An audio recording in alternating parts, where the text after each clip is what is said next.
Hey, everybody. Thank God it's Friday. KJB didn't tell me to turn everything on, by the way. You're fired. So got a lot of great stories today. I'm going to admit I'm a little toasty today because of all the broadcasting we did yesterday with the weather. Thank the Lord we didn't have any bad weather last night. There might be some this weekend. Forgive me while I turn the studio on. So I've got media hysteria today. Hold on. Shut the door. Got the media hysteria on stock market. Got that today.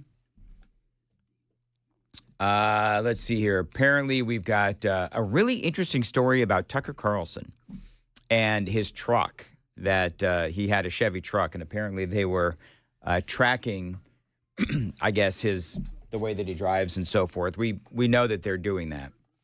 So I've got that. I've got, of course, tornado damage, possibility of flooding. What do I just got a lot of stuff today. Very excited. A woman who is a fencer, you know, she decided that she would not be competing against a man, of course, pretending to be a woman. That's a big story today. So I'm going to talk about that a little bit. I saw that. Isn't that crazy? It's so dumb. You know, they talk about how, you know, these men pretending to be women are so brave. It's like, that's not brave. This dude was a sucky. Look, you got me starting the show already. Stop it. Oh, my God. He's a giant person. He wasn't a great fencer in the men's league. So then suddenly, of course, stop me when you've heard this before. Then, of course, he decides that he's a woman. And all of a sudden, he's a really good fencer when he starts competing against women. It's the dumbest thing ever.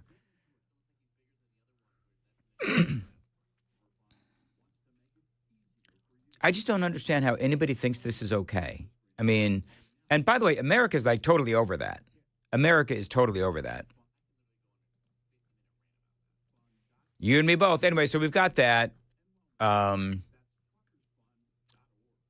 Supposedly, ICE arrested a mother and 3 kids in a raid in New York. Total BS, not what happened at all. We're going to set the record straight here. A really cool story about Mount Juliet's own Butch Wilmore, about how God was able to get him through all of that time that he was abandoned in space. It's a great story. And I guess we got some bad weather coming in. Oh, and take the Daily Dan poll today. Today's poll. Are you worried about the midterm elections? So happy Friday. Looking forward to a big show. And Joan Jones is coming up with the news here in about 15 seconds. Thanks for watching.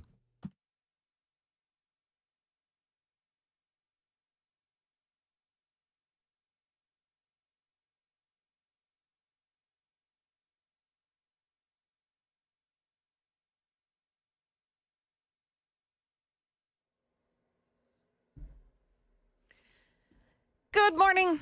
Good morning. It's now 5 o'clock. I'm Joan Jones with your top stories. 5 people died as those storms rolled through Tennessee yesterday, all of them in the western portion of the state. And emergency management teams expect there to be more storms to report because there are more storms headed our way through this weekend. Governor Bill Lee, in an address to the state last evening. Don't let your guard down. Don't stop watching the weather. Don't stop preparing yourself. Have a plan. And he thanked emergency crews for their hard work and President Trump for quickly approving an emergency declaration, which freed up federal disaster assistance for Tennessee.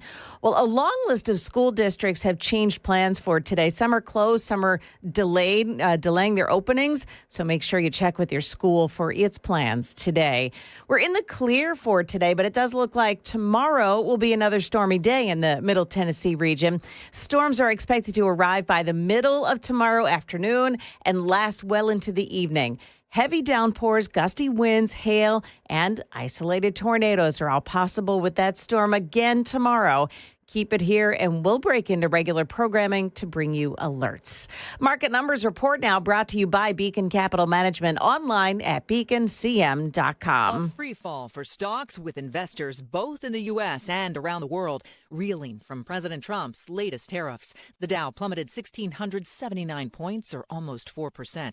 The S&P dropped 275 points, or 4.8%. The Nasdaq sank 1,050 points, or almost 6%. The Nasdaq Composite and S&P 500 had their worst days since 2020. And in markets abroad, France's CAC dropped 3%, Germany's DAX lost 3%, and Japan's Nikkei fell almost 3%. Some of the biggest losers are in the tech world. Apple shares fell 9% because of worries about a disruption to its supply chain. The so-called Magnificent Seven stocks that led the market rally over the past 2 years were on pace to shed roughly $800 billion in market cap. Everything from gold to crude oil to the value of the U.S. dollar against other currencies fell. Michelle Franzen, ABC News. Looks like we'll have a negative start once again today on the markets. We've got Dow futures minus 423 right now. NASDAQ futures are down 98.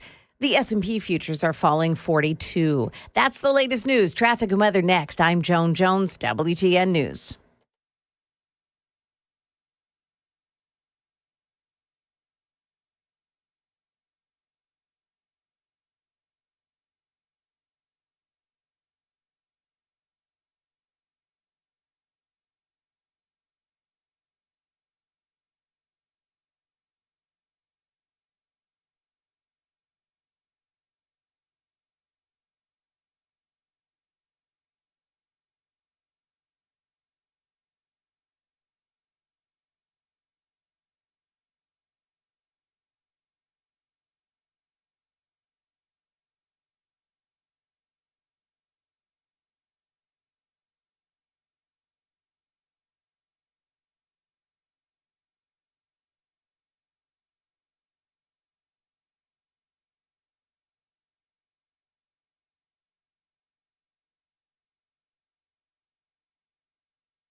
Crews are on the scene of a crash that blocks the left lane on West Trinity Lane at I-65. Careful in that area this morning. Also, 12th Street at Demumbrian. You've got an accident, a couple of cars into a building on 12th. So be careful there this morning when you're coming off 40 at the exit ramp onto Demumbrian Street.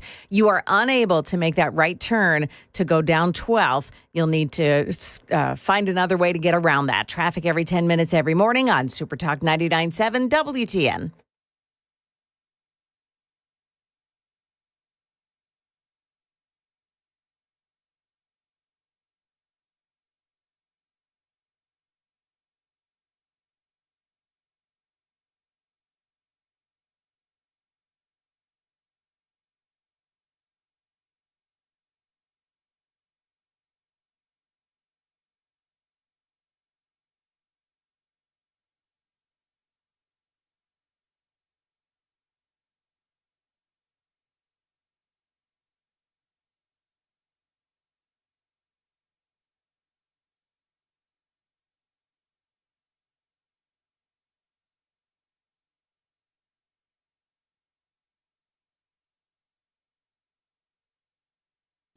5:06, Nashville's Morning News on Super Talk 99.7 WTN. Good morning to you, friends. How are you? How are you? It is April 4th, and man, what a bad day on Wall Street yesterday. Now, the futures today, Joan Jones and KGB, it looks like we're down this morning in the futures, 400 or so points for, I guess, the Dow. Right, but you know what? When I first came in, I checked. So about an hour and a half ago, I checked, and it was only down about 200. Okay. So the losses are steepening again. So the closer we get to the opening bell, the worse it gets. How bad was it yesterday? I haven't looked at the final numbers. I was exhausted after I left here yesterday. But the final numbers, I mean, we were down 1,600 points on the Dow yesterday. That's 4%. That's a huge loss. Yep, it sure is. And the NASDAQ lost 6%. It was down more than 1,000 points. So I was on the internet yesterday afternoon, and people seemed outraged they were by what Donald Trump had to say about the day on Wall Street. I think it's going very well. It was an operation, like when a patient gets operated on, and it's a big thing. I said this would exactly be the way it is. We have $6 or $7 trillion coming into our country, and we've never seen anything like it. The markets are going to boom, the stock is going to boom, the country is going to boom, and the rest of the world wants to see, is there any way they can make a deal? They've taken advantage of us for many, many years. For many years, we've been at the wrong side of the ball, and I'll tell you what, I think it's going to be unbelievable. The thing that people have to talk about, we're up almost to $7 trillion of investment coming into our country, and you'll see how it's going to turn out. Our country's going to boom. So in case you didn't get that, Joan, our country and our economy is going to boom. That's what the president says. Yeah. Listen, we didn't get into this train wreck overnight, and it's not going to be fixed overnight as well. The silver lining, they say, for investors could be that this is only a starting point for negotiations with other countries. And ultimately, tariff rates will come down across the board, says Northlight Assets Management Chris Zaccarelli in a note to his clients. But for now, traders are shooting first and asking questions later, and that is what's happening. Now, some people will say, well, this is the time to buy. I'll leave that up to you and your investor. We do have many financial analysts, though, saying that we are headed for a recession. I'm not an economist by any stretch of the imagination, but there are a lot of financial analysts and economists who are saying that we are headed for a recession. Others are saying we're going to be first in and we'll be first out, and still others are saying, no, we're not going to be involved in a recession. We're not going to end up going into a recession. Nobody really knows. And I've been saying this forever. I've been saying forever that nobody really knows what's going to happen. Just because a lot of economists are saying something's going to happen doesn't mean that it is going to happen. I mean, I will remind you once again that when Trump was elected into office in 2016, everybody said the economy was going to go under, and we'd all be selling pencils on street corners, and the reality is the economy boomed, just like Donald Trump said. Now, Kevin O'Leary, a guy who I'm a big fan of course, a Shark Tank and a renowned economist and investor and all these kinds of things, entrepreneur, he is actually really excited about what he sees with the Trump administration. Forecasts are based on the idea that tariffs are going to be permanent and in perpetuity, and I don't think that's the case. I think what's unusual about the situation we have now that's never happened before is usually when you talk about tariffs or trade negotiations, you do them with a group of countries, for example, NAFTA, which included Mexico and Canada last time. In the typical style of Trump, he likes to actually let you watch sausage being made. Yep. He's putting tariffs on the entire world. Never been done. And so it's really about making reciprocal tariffs with every country that applied these as far back as the Second World War. Yeah, and you know, remember yesterday the Daily Dan poll at the end of the show, I think for the last hour, the poll was basically, are you worried about the economy? Are you worried about these tariffs? Most people said no. Matter of fact, I saw some polling, I forget where I heard it, where I saw it, but there was some polling that showed that the vast majority of Republicans they're not really worried about what they're seeing with the stock market. Now, yesterday, it was the worst day that we've seen since the COVID crash way back in 2020. That doesn't mean that it's not going to bounce right back or that eventually it'll get back to where it was and even higher. So we don't really know what's going to happen today, tomorrow, or in the long run. But basically, for Kevin O'Leary, he says that you've got all of these nations that are right now going to begin to negotiate with Donald Trump, which is what we have all said in the beginning when he announced these tariffs. This is all part of the art of the deal. Now, the Trump administration has said that negotiations are over. There's been some mixed messaging, admittedly, with the Trump administration, because there have been times when various members of the Trump administration would say, negotiations are over. And then they come out and say negotiations are continuing. Now, White House insiders say the reason Trump tariffed all of these countries is because he didn't want companies to simply shift from, say, production in China to production to Vietnam. So he wanted to tariff everyone at least at a base of 10%, if not a lot more, like we do see with China. And so they talk about why is it that Trump decided to do what he did?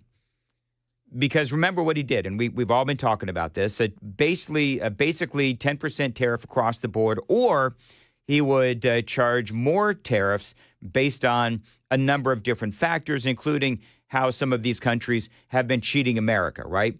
So then you talk about the reciprocal tariffs. And so in the end, he really did both. He did reciprocal tariffs, and he also did tariffs applied evenly to most or all countries. Basically, though, he did a combination of all of that. A standard universal 10% tariff on all countries unless otherwise noted. Then he ended up going in with a roughly half of what other countries charge us. And he could have done a lot more. And there's a lot of people who have actually said they were disappointed and are disappointed that the tariffs are not higher. Now, personally, I believe that we're still looking at negotiations. I think the bottom line is that's what Donald Trump wants. He just wants America to be treated fairly. And so right now we're still looking at Trump trying to play his cards, in my opinion, for a better deal. And he's looking at all of this with the long play in mind, not the short play, not what happened yesterday, not what happened today, but in the long run. It's all noise. And in the end, I think everybody's better off if we get to reciprocal tariffs of zero. So the countries you care about that you want to do business with, you end up with zero tariffs and you support a free trade mandate. It's very hard to see that outcome in the cloud we're in right now and all the rhetoric and jawboning. Yep. But if you're an investor like I am, you think long term. And so the concerns that Goldman have about housing prices and inflation on goods and services, it takes a long time for that to happen. Not 2 weeks, not 2 months. Yeah. All right. So, and that was, again, Kevin O'Leary on CNN. And he had a message for the media. He had a message for the American people. That message is coming straight up. Also, wait till you hear some of the headlines that are out there describing what happened yesterday, and we'll have to see what happens this morning. It is 5:15 for a Friday. Time to check the roads on WTN. It's an accident scene in Avondale on West Trinity Lane, westbound at I-65 this morning. A crash there, and the left lane is blocked off by it. Also, coming off of Interstate 40 at Demumbrian Street, can't take a right onto Demumbrian, and that's because there's an accident scene involving two cars into a building. Be careful as you go there this morning. You're going to need to find another way around it. That roadway is blocked. Traffic every 10 minutes every morning on Super Talk 99.7 WTN. Thank you, Joan. 5:16 on Nashville's Morning News. You're not going to believe, Joan, don't say it now. Okay. Joan, you're not going to believe what I just asked KGB. I asked KGB, don't say it now, I'm KGB. not saying that. I'm just saying I might go to HR. At 5:35, I will tell you what I actually asked KGB during your traffic report. You'll actually find it funny what I asked him. I bet I will. All right. If he wants to head to HR, I'm sure I will. You know what? The great news is there's actually no HR in this building. So good luck finding HR. One email away. 5:16 on Nashville's Morning News on WTN. So as far as your weather, today we've got a high of 84, storms. KGB says storms in the night. That's what. Yeah, that's when it starts. In the night, like tonight? Yes. In the night? Okay, let's type it in the tonight. Saturday, high of 80, storms all day. And Sunday, high of 58 and storms Blame including... Stefano DiPietro, because I went straight off of what he said Stefano DiPietro said storms in the night? Well, whoever wrote the weather on WSMV4 says weather in the night. Weather in the night. Okay, so bottom line is Saturday, we're going to have some storms firing up in the afternoon, and then there's going to be some storms Saturday night into Sunday, basically is what we're looking at. And then Sunday, high of 58, storms, and of course, flooding continues as well. 5:17 on Nashville's Morning News on Super Talk. So we've got all of these doom predictors out there talking about the economy. Now, here's just a few headlines. MSNBC, tariffs will cause massive shock to U.S. and our cost of living. It's going to reshape global trade. Well, number one, that's what Donald Trump is trying to do. He's trying to reshape global trade.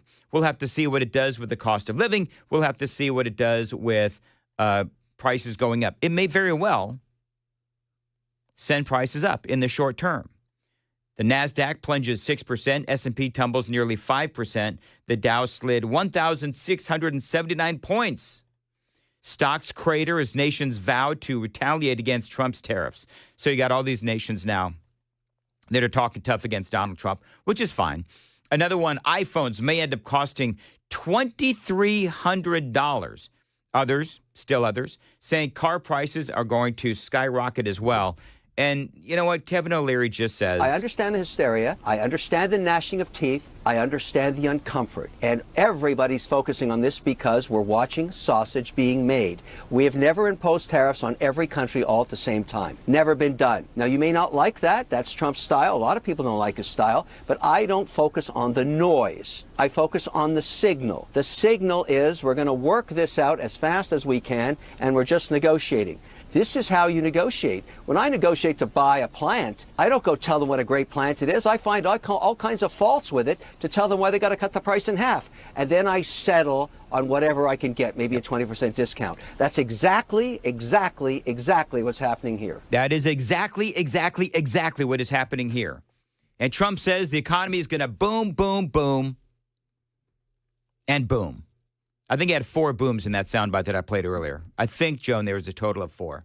It's a booming soundbite. It's going to be a boomy economy, not a gloomy, but a boomy economy. That's what Trump says. Yeah. All right. KGB, real quick, watch us on YouTube if you would. YouTube, Facebook, X, 997WTN.com. And people were complaining about our app yesterday and last night during the night before last during the storm coverage, Joan. Yes. I got spoken to about that. You did? I sure did. What? You know when I said, this is why I can't win. I cannot ever win. So basically one of the things that I said yesterday was, apparently, I don't remember it, but other people do.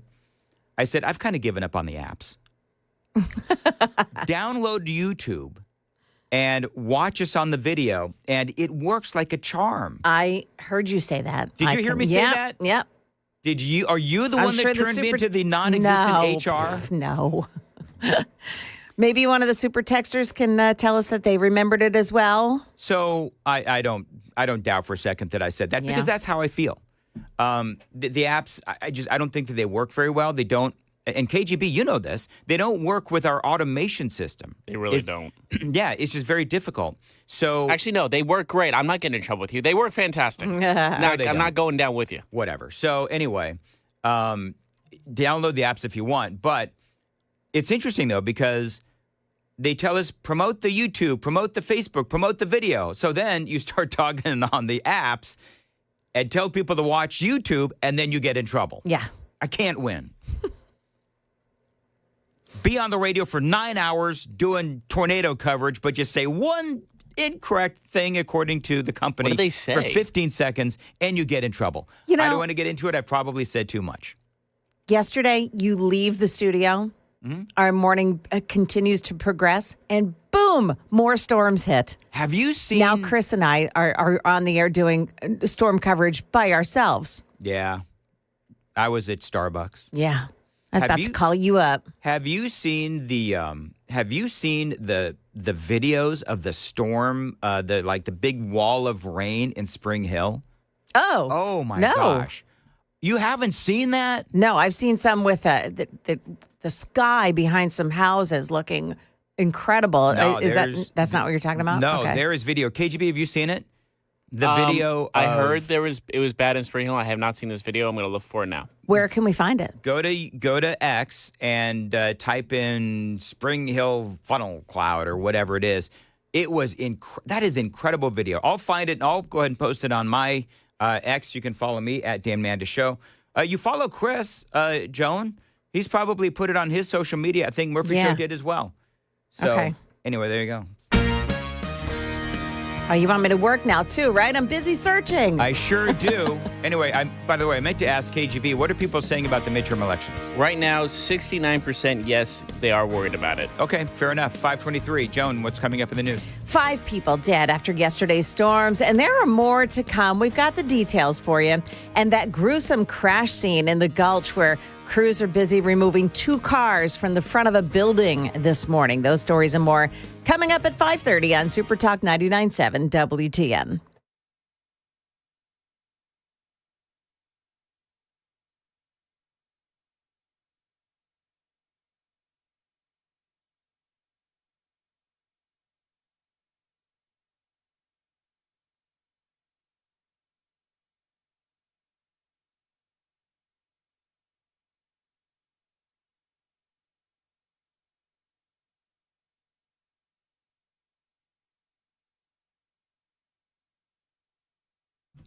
So I think if we learned anything from that last segment, is that I really need to start pre-reading KGB's forecast. He literally said, in the night.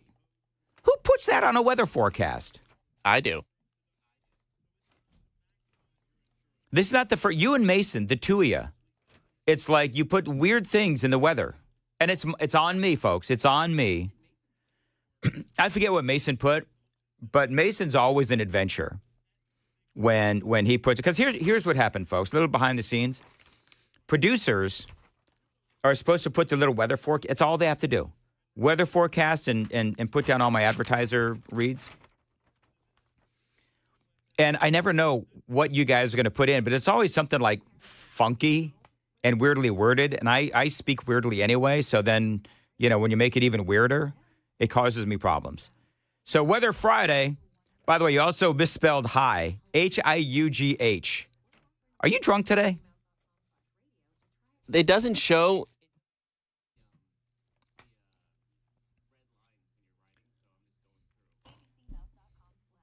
You've got one job. So H-I-U-G-H, Friday, Hayug, 84, storms in the night. And I didn't know what to do with that, man. I'm sorry. And, a better broadcaster wouldn't have, focused on that. But I was so, okay, Friday in the night. Is that like Friday night? I guess it is in the night. Do you know what Amy said the other day? We're all at dinner, and she used the term, oh, gosh, what did she say? Nary a wasp. Yeah, because we got some bug people and they came out and took out a couple of wasp nests. She says, there's nary a wasp. And we're like, what the hell does nary a wasp mean? And so now a big joke in our house is I make fun of Amy because it's like, Amy, I'm out of my vitamin water. There's nary a vitamin water in the house. And so now, Riker's doing it. It's very funny. Oh, by the way, the other thing about this weather is KGB blamed Stefano DiPietro. What did you admit to me right after we went? It was on me. I just didn't want to get blamed for it. Just like the younger generation refuses accountability and responsibility. I went after your enemy. You damn kids. We love Stefano DiPietro. No, I like Stefano DiPietro. Well, you're just offended when he asks you to do stuff. All right. Stefano? You didn't ask me. Oh, yeah. Don't tell me to put on pants. I might want to wear shorts. All right. Oh, somebody. Hey, see if somebody can answer, if you're watching, what is the name of the strip club that used to be on Demumbrian right off of 40? Because there was a strip club right there. I don't know, 4 or 5 years ago, there used to be a strip, and then they put up that big building, and the strip club left. So see if anybody knows what the name of that strip club is. All right. Anyway, thank you for watching. Like and subscribe. Hello to everyone. By the way, before you even tell me, I know I look tired. Thank you. All right. How long do we have? How long do I have to fill? 10 seconds back? How long do I have to fill? Okay.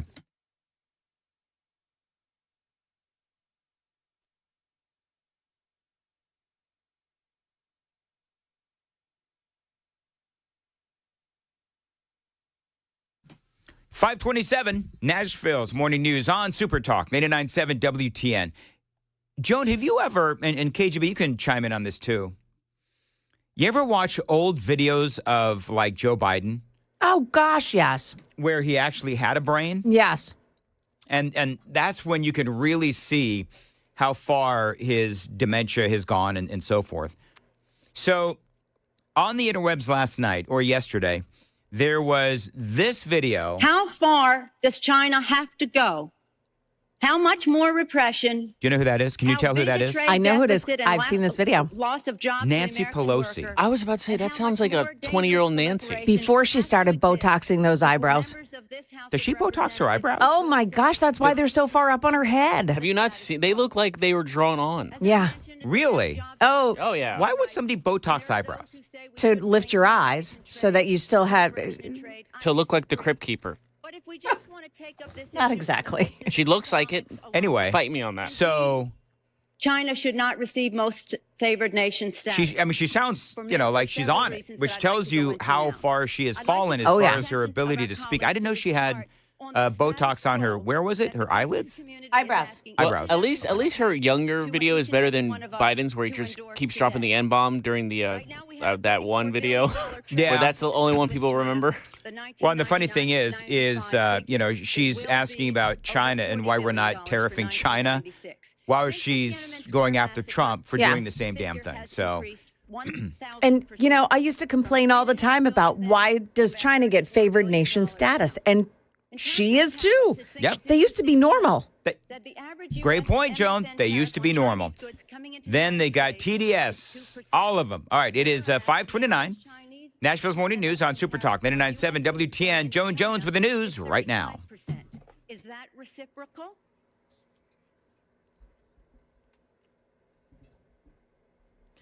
Good morning. It's now 5:30. I'm Joan Jones with your top stories. Governor Bill Lee thanking President Trump for his quick approval of an emergency declaration for Tennessee after yesterday's tornadoes tore through the state. He also spoke of how neighbors cared for neighbors after a visit to McNairy County. Families displaced, loss of life, and just true devastation across that part of the state. But we also saw heroic efforts from Tennesseans. First of all, from volunteers, from neighbors, Tennesseans doing the thing that Tennesseans do in times of real crisis. 5 people were killed, all of them in the western portion of the state. There is more severe weather expected arriving tomorrow, and the forecast is coming up here right after the news, so stick around. Emergency crews are working an accident scene in the Gulch this morning where 2 cars ended up crashing into Del Frisco's restaurant on Demumbrian Street at 12th. One of the vehicles was a cab, and the 2 passengers inside that cab were killed. The cab driver and the driver of the other car, both hospitalized. Well, We'll have more on this incredible crash as we learn more today. Well, news on the economy is released today, and the March jobless report is due out. It measured the market in the month before President Trump's tariffs were announced. Analysts polled by Dow Jones and the Wall Street Journal predict the economy created 140,000 new jobs in March, down from the 151,000 the month before. The unemployment rate is expected to remain where it's been at about 4.1%. The numbers suggest a slowdown, but not a breakdown in the job market. That's ABC's Jim Ryan reporting. Taking a look at stock futures right now, and it looks like the Dow Jones Industrials futures are falling even more. We're down 765 now. NASDAQ futures minus 393. The S&P futures, they're losing 103. That's the latest news, traffic, and weather next. I'm Joan Jones, WTN News.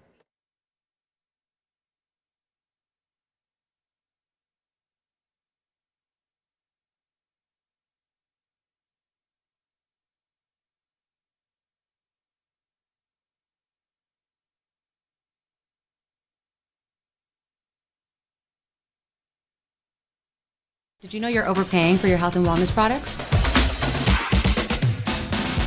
With over 20 company-owned brands offering its members vitamins, supplements, wellness, and skincare products, you're able to save up to 70% off retail. Members Nutrition can't change your life, but we can change the way you live.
Twelfth Avenue South and Demumbrian Street is closed down this morning.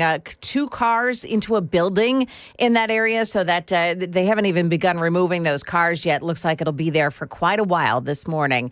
Traffic every 10 minutes every morning on Super Talk 99.7 WTN.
5:37.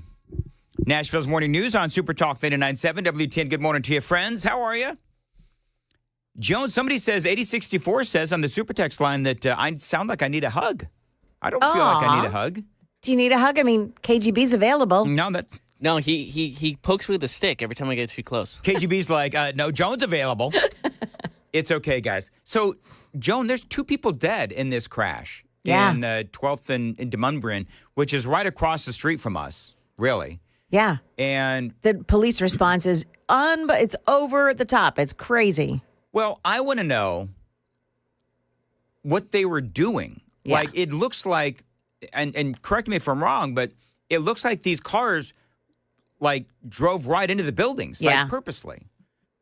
And so, I don't know, were they maybe racing? Because there's got to be something. Racing is a problem in this town. One was a minivan cab. I doubt it was racing. And the 2 passengers, there were passengers inside. Both those passengers are dead. Both the passengers are dead. And what were they doing? Yeah. I don't understand why they ran into the building. My first thought was, this is how jaded I am. And I asked KGB this morning is, okay, so do they, is this a place where they sell Teslas? I mean, you know what I mean? But I can't imagine they'd be that dumb. I mean, I don't think that's it. My theory is they hit each other so hard they reamed right into the wall. It wasn't that's what I think it was. They didn't go head first into the wall. I think they collided with each other and just ended up at the building. They were going. One was going so fast. Once they collided, they just kind of skewered off the road. Yeah. How? We'll have to wait and find out what the police figure out. But it seems kind of crazy that they were going so fast. I mean, granted, it's overnight, but still. The building didn't look like it was damaged that much. Oh, yes, it did. There's one car right into the building. Like, it looks like the back of the car is all the way submerged into the building. Oh, I thought it was just because it was all flattened by the collision. I don't think so. It's dark. It's a little hard to see. But, so before I found out the 2 people were killed, so now you can't joke about it. But I did ask KGB, maybe, said, KGB, what was that strip club that used to be on that lot? And he, of course, got all, uppity. How would I know? How would I know? Yeah. I didn't even know there was a strip club there. I know there's a strip club, like, off the, like, when you get off 40. Yeah. Because it's just in big lights. You can't miss it. Deja Vu. It used to be Deja Vu. So, where they took the building out, and KGB, he doesn't even, well, you wouldn't remember either, Joan, but they knocked Deja Vu down, and I guess they moved it somewhere else. I don't know. I don't do those kind of places. And they put that building up. And you'd always drive in, like, early in the morning if I was working the morning shift or whatever, and you'd see just people milling about at like 2 or 3 o'clock in the morning outside of Deja Vu. And I'm like, what a lonely and pathetic existence. Yeah. It'd be more pathetic if they're there at like 2 in the afternoon. Midnight is like, that should be when people go usually. You don't want to go at like 2 p.m. for the buffet. Buffet? Do you have food in those? Well, I guess they have a bar. There's buffets TV shows show them like that. I think that's a thing, though. That you can get like buffets in strip clubs? Breakfast, lunch, and daylight dinner buffets. I'm not even kidding. Would you trust that? I wouldn't trust the pretzels on the bar. Oh, you want to talk about, you know that they do, they've done analysis of like peanuts and pretzels in bars. And you got like all these people that are dipping their hands into the pretzel. I could not do that. And I used to be one of those guys, like back in high school, if, you're at a place and they have like a community bowl, I'd be the guy that would do that. I won't even do that now. Oh, yeah. I can't imagine people still actually have like community pretzel bowls or whatever. Are you a germaphobe? Yes. Yes, he is. Yeah, I'm a germaphobe. He doesn't hug. Absolutely. Do you not hug because you don't want the germs? Why are we making this about me again? I don't understand. This is the Dan Mandis show. Yeah. I guess that's a good point. It always comes back to me. Okay, by the way, I've seen you open the door in the studio using your hand. A true germaphobe would cover their hand before they touch that handle. He's an amateur germaphobe? So here's how stupid I am. All right, since Joan is absolutely calling me out, I love it. So here's what I do. I'm dumb. So I will wash my hands after I go to the bathroom. I will use you'll notice I almost never, I'm getting worse in my old age. I always am wearing sort of like a light jacket or whatever. And I take my hand, put it into my jacket. Okay. And when I'm leaving, that's when I open the door for the bathroom is I have my hand in my jacket. So, but then I'll go into the kitchen and I'll go ahead and use my bare hand on the coffee pot or when I come into the studio. So I'm just, I'm inconsistent at best. So my kids still tell me when they're walking down a stair, like a public stairs. Yeah. Mom, we're not touching the rail. Because I used to say, don't touch that rail. Everybody touches the rail. Real quick, 1796 in the chat says the black car vehicle was stolen and ran a red light. I'm not sure if that's accurate or not, but that would make sense of why because that's the car that's damaged the most, it looks like, at least the front end. Oh, yeah, it is completely smashed. So that makes a lot of sense if it was being stolen, someone was running a red light, probably going 70 miles an hour. I'm going to just... Yeah. And because of how it's damaged, it had to be going and the other car is a taxi. Yeah. So I think it's definitely, that makes more sense. Well, that's... Nick Beers just reported, that's who he said? Is that him? Am I saying that name right? Dude, Nick Barris. Yeah, he's great. Nick Barris over there, channel whatever it is. Anyway, but yeah, so all right, good to know. And by the way, the whole hugging thing,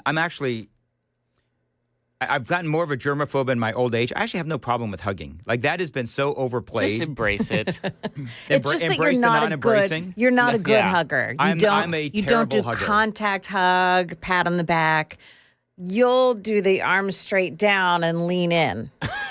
That's how it is. That's like the kid in middle school. Tell me that's not right. I'm right. That's like the lonely kid in middle school who doesn't know like has any friends and you're trying to be his friend and he just doesn't know how to friend. All right, first of all, neither one of you have ever hugged me. Yes, I have. I have not. Oh, I was drunk, Joan. Oh, yeah. You can't hold that hug against me. I was drunk. I had no idea what I was doing. She's going to remember that forever. I don't even remember it. Well, you were drunk. I Wait, sure was. The first time I hugged you was at the first Christmas party I went to, which was not this past year, but the year before. I'm a hugger. I hug everybody. Was I drunk then? No, you weren't drunk. Okay. You were just, you didn't have enough to drink. Okay, well. You know what I'm saying? Yeah. Yeah. Okay, can I just say this? Is that when you're a guy and females are hugging you, you don't want to give too much of a hug because as a guy, you don't want the female to think that you're enjoying the hug too much because you don't want to be like a creeper. You're overthinking this, yeah. buddy. Way Am I overthinking, hugging people? Friendly hugs? Yeah. Yep. For sure. Just ask your wife, how do you want me to hug someone? And then she'll give you like an actual way to hug them and then do that for the rest of your life. No, she'll goof on them. Exactly. Oh, She'll mess with you. A long, lingering 5-minute hug for every woman you meet. Big smooch. Listen, when people know this about me, people do know this about me is when females, I do the, what's his name? Keanu Reeves. Yeah. You know how Keanu Reeves, when he's got, females and they want to take a picture with him, he won't touch their back. I won't touch a woman's back.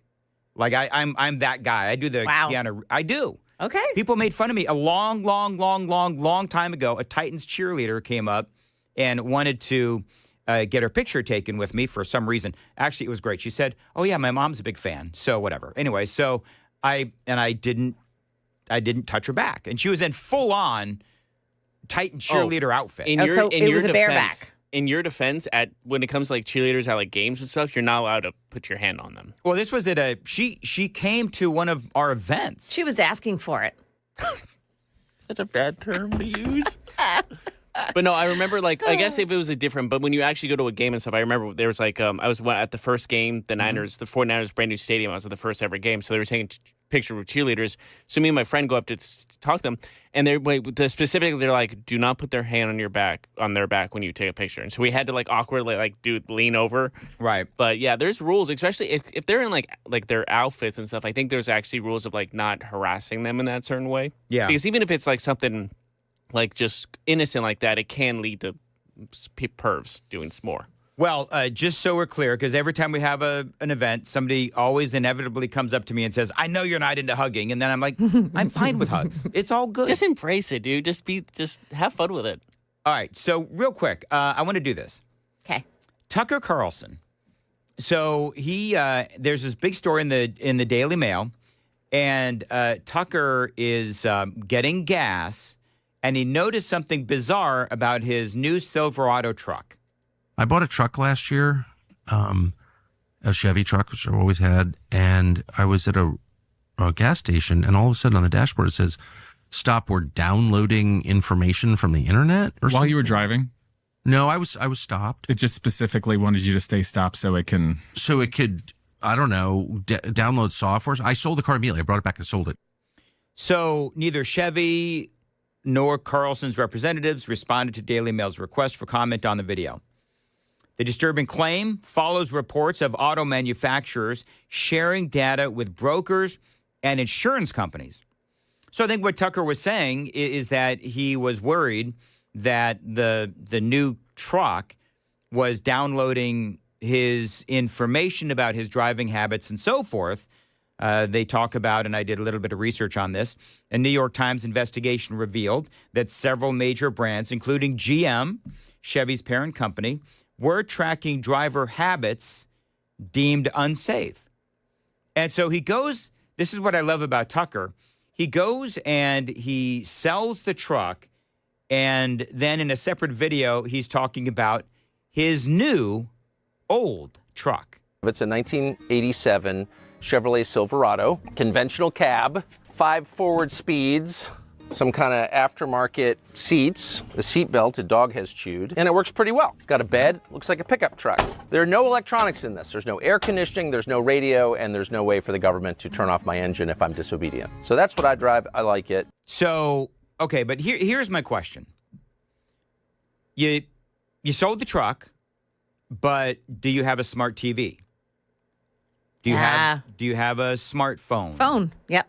So, I mean, and I get it. I'm not calling out anybody for hypocrisy, but all I'm saying is you can't escape it. Unless you're going to go out and you're going to live on the grid and everything is going to be, a version of your 86, 87 Silverado truck with no air conditioning and no radio. His kids are going to hate him. Hey, there's one thing about, first of all, I own that truck. My husband and I had the exact same truck, maybe a year older than his. Wow, okay. And I've never seen that.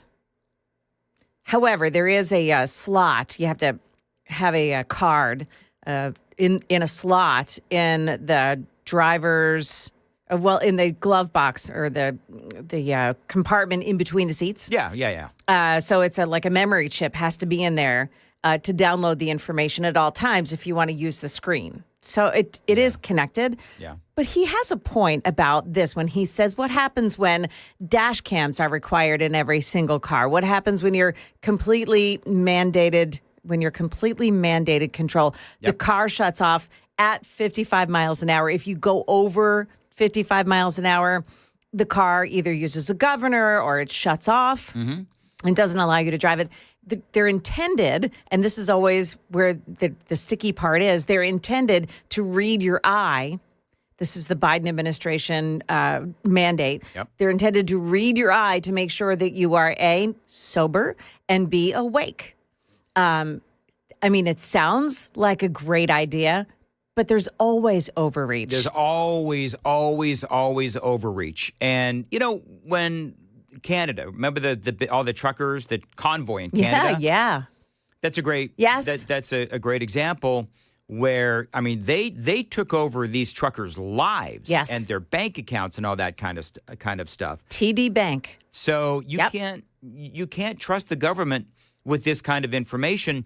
Now, I think it is not practical to be completely disconnected unless you truly are going to go live off the grid, because we all have to have phones. I think we all have to have phones. If not, okay, whatever. But if we choose to have a phone, if we choose to have a smart TV, if we choose to be online with computers, then, we all are connected and tracked in one way or another. But Tucker has a great point where, okay, but if I'm driving and I'm, as he says, disobedient, and some important person or some important agency wants to find you and they want to know where you are at a given time, or they don't like what you're doing, or maybe you're going to go testify. Now I'm turning this into a Tom Clancy novel. But what if you're going to go out and you're going to testify?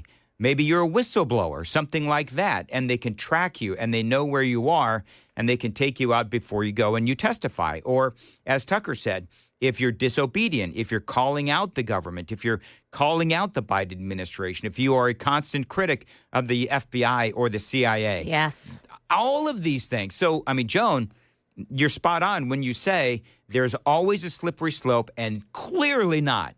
You cannot trust the government. And, of course, don't tell me, well, it's not the government, it's the insurance agencies.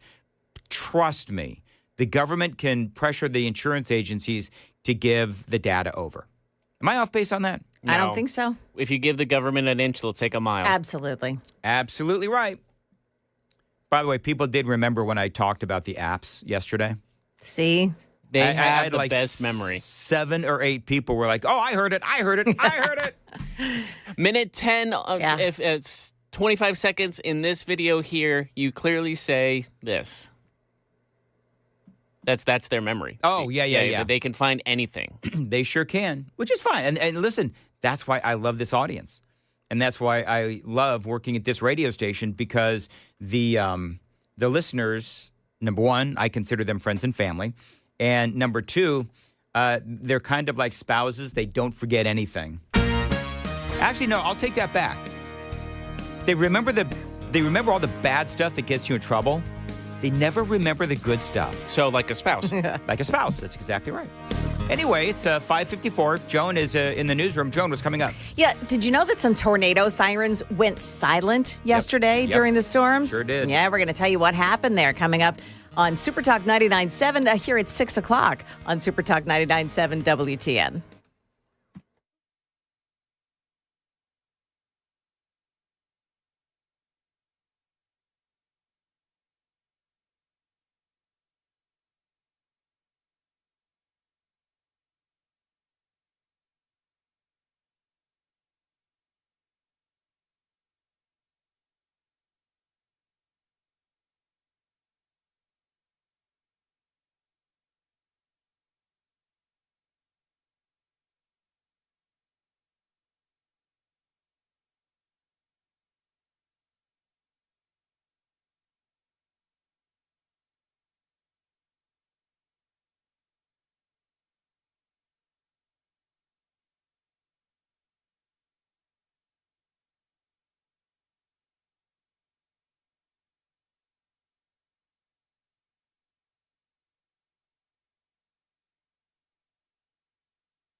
5:58, Nashville's Morning News. We do have some breaking news, Joan. I don't know if you've seen this yet. What is it? China has announced their retaliation with Donald Trump. They will be implementing 34% tariffs on U.S. imports so that the games begin. So that... Oh, boy. Yeah. So we'll have to see if the Trump administration has any kind of a response. You know, it's funny. We're talking about hugs and everything. Just real quick. Yes. 5612 sent me a note on the super text line. And he and I bumped into each other. He's a listener. And he recognized me. This was last weekend as I was clothes shopping with Amy, which was thrilling. And so he recognized me. And he came up. And he said, hello, love your show, whatever it was. But most people, when they meet me, they want a fist bump. So I went for the fist bump. He went for the handshake. Oh. And so then I go to the handshake, then he goes to the fist bump, and it's like we're playing rock, paper, scissors. And I never know which one to do. I never know which people want to do the manly fist bump or the more traditional handshake. Yeah. And so, 5612, who is, he and I were sort of in hell together watching our wives shop. But so that's I never know what to do. Are they going to come in for a fist bump or a handshake? Oh, in your defense, that's totally a valid thought process because everyone has gone through that awkward, we both went for something different. You know what, 5612? Next time you see me, come in for a hug. Just hold him out, man, and we'll do a big old... Just jump into his arms. Boy. Sure. Dirty Dancing style. By the way, people are saying, hugging protocol very quickly. Yes. Hugs are okay. Just don't moan when you hug. Oh, yeah. No, moaning is not good.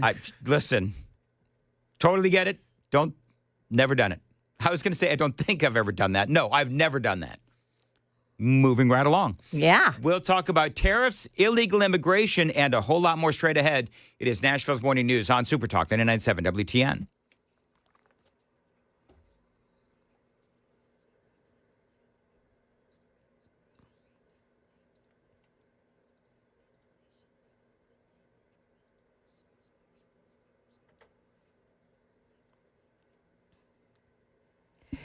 Well, good morning. 6 o'clock now. I'm Joan Jones with your top stories. Here's the good news. We'll be able to catch up our collective breath today with a mostly dry Friday in our forecast. A lot of the mid-state is going to find some much-needed dry time for today. When you look at the rainfall totals over just the last 2 days alone, we've seen everywhere from 3 to 5 to even 7 inches of rainfall in areas around Nashville and off to the north and west. Stefano DiPietro there, but we've got another stormy day ahead starting tomorrow afternoon. Now, Stefano and Melanie Layden, they're bringing our forecast, both of them today for us, and that'll come up here right after the news. Hope you stick around for that. 5 Tennesseans lost their lives in yesterday's storms. Governor Bill Lee visited McNairy County yesterday before speaking about the response. Fortunately, this forecast materialized days in advance, and we were able to declare a state of emergency yesterday in advance of the storm reaching here. And I want to thank President Trump for, in response to that, his swift approval of our federal emergency declaration that was declared by the president. Now, at the height of the storm yesterday, some sirens in Davidson County quit working. The sirens sounded so much that it actually drained their batteries and they stopped working. In areas where there were power outages, the sirens didn't start working again until power was restored and they were able to be recharged. That's WSMV's Courtney Allen there. One of them had a communication failure. That one was at Palmer Park. It's been fixed.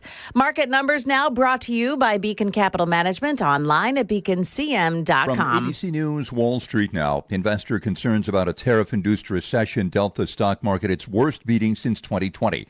The Dow Jones plunged nearly 1,700 points, erasing 6 months of gains.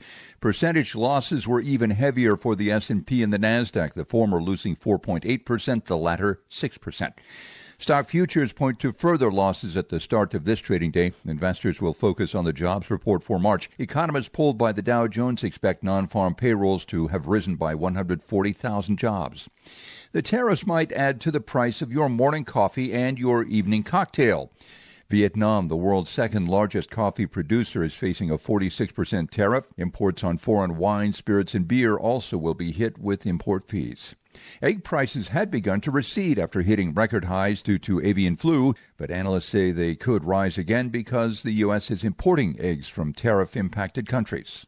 Jim Ryan, ABC News. Now, just a bit ago, China announced that it will impose a 34% levy on all U.S. products, matching the tariff on Chinese goods from the U.S. And that sent stock futures reeling. We've got Dow futures now down 1205.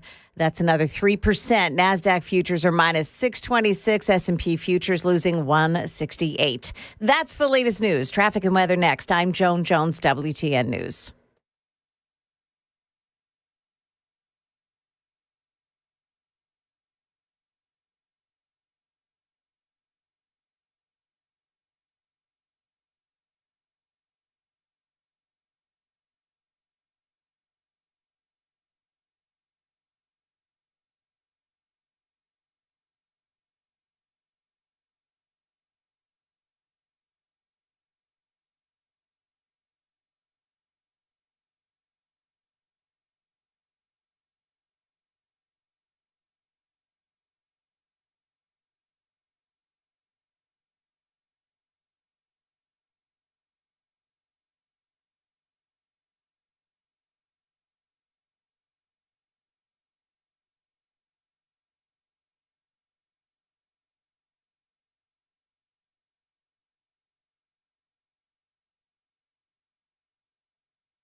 Yeah, police still have Demumbrian Street blocked off at 12th Avenue South this morning. They're still investigating because of a two-vehicle crash. One of those vehicles went into a building, and there were some injuries and also a couple of deaths there. That closure may be there all morning long. Also, a crash reported 24, the eastbound lanes at the Clay Lick Road overpass. Traffic every 10 minutes every morning on Super Talk 99.7 WTN.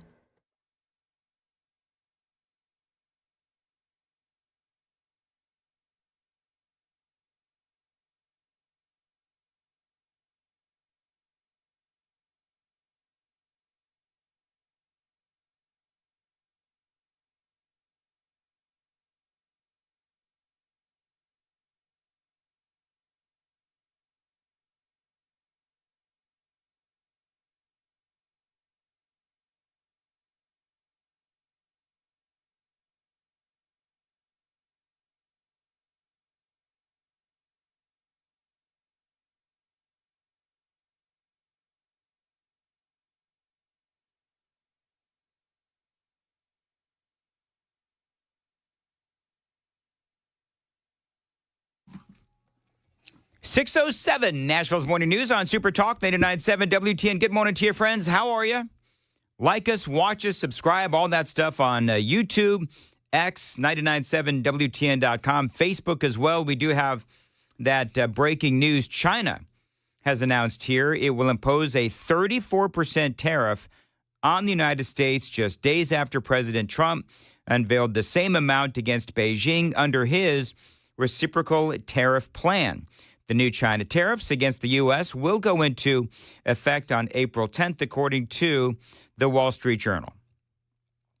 So, Joan, let's pay extra close attention, as I know that you do, to the futures. Oh, yeah. Because I assume that this is going to be another trigger for a sell-off. So Well, you remember at 3:30 this morning when I got here, stock futures, the Dow futures were minus in the 200, like 250 range. yeah. Right now they're at 1167, minus 1167. And yesterday they were minus 1600. 1600, right? 1600. So this will do the same thing. The U.S., they say, this is the quote from China. The U.S. announced tariff hikes on imports from many countries, including China, under the pretext of reciprocity. This gravely violates World Trade Organization. Oh, my goodness gracious. My head is going to explode. So China has the audacity to start talking about the World Trade Organization rules when they've spent how many years stealing our intellectual property and sending spies into our country? Seducing our congressman? What was that guy's name? Fang? Who was that? Eric Swalwell? Eric Swalwell. Driving our senators around, Dianne Feinstein, and China has the testicular fortitude to talk about the World Trade Organization. Screw you, China. Go to hell. China firmly... I didn't expect to have that kind of a reaction. I'm sorry. Woo-wee. Well, it's like, oh my God, really? Is China pearl clutching? Is that what they're doing, China? China firmly rejects these tariffs and will do what is necessary to defend our legitimate rights and interests. Well, so are we, says Chinese Foreign Ministry spokesperson something at a briefing in Beijing. So there you go. Unbelievable, China. God's sakes. So I am wondering if this is just the opening salvo with China, but I want you to think about this. You know, one of the things that we've all talked about is, of course, China. Oh, I didn't even mention with China the manufacturing of fentanyl, sending it over to Mexico, and Mexico puts it all together and sends it across our southern border. So not even mentioning that. So all of those things that I just mentioned, and China's out there pearl clutching. Oh, Lord, have mercy. You know, one of the things to keep in mind, and I can almost guarantee you that we're going to hear from other nations as well, it's probably going to keep, and as I said at the end of the last hour, let the games begin. Now, Trump yesterday, last night, I guess, he was on Air Force One, and he was talking about the tariffs, and he says, oh, no, we're hearing from almost every country. And those tariffs have come in, and every country's called us. That's the beauty of what we do. We put ourselves in the driver's seat. If we would have asked some of these countries, almost most of these countries, to do us a favor, they would have said, no, now they'll do anything for us. But we have tariffs, they've been set, and it's going to make our country very rich. But are you open to deals with these countries if they're calling you? Well, it depends. If somebody said that we're going to give you something that's so phenomenal, as long as they're giving us something that's good. For instance, with TikTok as an example, we have a situation with TikTok where China will probably say, we'll approve a deal, but will you do something on the tariff? But the tariffs give us great power to negotiate. Always have. I've used them very well in the first administration, as you saw, but now we're taking it to a whole new level because it's a worldwide situation. Yeah, that's right. I mean, as I played the audio last hour, Kevin O'Leary saying that this is the sausage being made. And this is the first time an American president has ever tariffed every single nation on earth. I think it was every single nation. But listen, it's not, every day that we're $37 trillion in debt and growing. So we have to do something. I like what J.D. Vance had to say, because I want you to think about this. The reason why Donald Trump has done these tariffs, and I don't want to do a whole deep dive into it like I did yesterday. I told you yesterday, this is there's a lot of ingredients that are going into this cauldron that Donald Trump is putting all these ingredients in to try to fix the economy. You know, there's the tax breaks, there's the tariffs, there's, utilizing the tariffs to bring manufacturing back into our country, which, by the way, is working. There's the Doge savings as well. And there's all of these different things that the president is trying to do to get us where we need to be. I really like what J.D. Vance had to say about all this. Remember, during the first Trump administration, everybody said that Trump's tariffs were going to be inflationary back then. What actually happened? We had 1.5% inflation. We had the fastest growing economy in a generation, and we had the beginning of a manufacturing renaissance in the United States of America. Then, of course, we had 4 terrible years of the Biden administration. But I think it's useful for all of us to step back and ask ourselves, what has the globalist economy gotten the United States of America? And the answer is fundamentally it's based on 2 principles: incurring a huge amount of debt to buy things that other countries make for us. And to make it a little bit more crystal clear, we borrow money from Chinese peasants to buy the things those Chinese peasants manufacture. That is not a recipe for economic prosperity. It's not a recipe for low prices, and it's not a recipe for good jobs in the United States of America. I mean, he's right. J.D. Vance is absolutely right. And you got to love when he, throws down the absolute truth, and he does it. One of the things I find interesting is that